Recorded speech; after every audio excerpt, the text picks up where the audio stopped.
పట్టుకో పట్టుకో పోతున్నా మళ్ళా తమ్ముడు సెల్ చూసుకోడా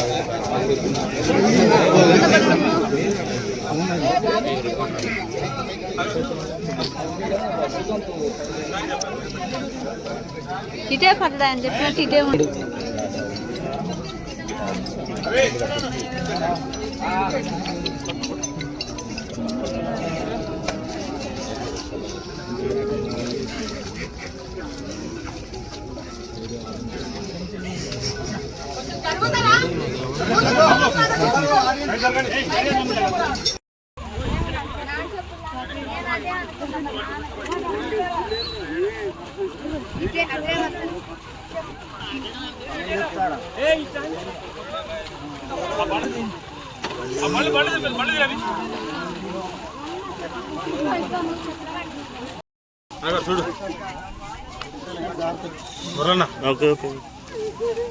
నా పేరు తరుణ్ అన్న. నేను జడ్పేజ శాంతినగర్లో చదువుకుంటున్నాను హాస్టల్లో.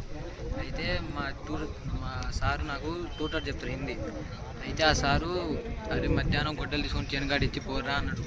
సరే సార్ నేను ఇచ్చినాం. సార్ కట్ చేసిన తర్వాత కొద్దిసేపు ఉన్నాడని నేను కానీ వస్తా అన్నాడు. కట్ చేసిన తర్వాతకి వాడు కొద్దిసేపు మాట్లాడుకున్నారు వాళ్ళిద్దరు. నేను పక్కన కూర్చున్న తర్వాతకి వాళ్ళిద్దరు వచ్చి మాట్లాడుకొని ఫస్ట్ సార్ దూకిండు. దూకిన తర్వాత వాడేమంటే వాడు కానీ దూకిన తర్వాత కొద్దిసేపు ఆగి నన్ను పిలిచి వాడు కనబడలేరా అంటుండు. సార్ వాడికి ఈత రాదు సార్, వాడు ఎందుకు దూపించారు అంటే వాడు వచ్చాను నన్ను దూకుతున్నాను. ఇంకా కొద్దిసేపు ఆగి ఎతికించు ఇంకెటు వెళ్ళిపోయినా ఇంక రాలేదు ఇంతవరకు. సార్ ఇక్కడి నుంచి వెళ్ళిపోయినా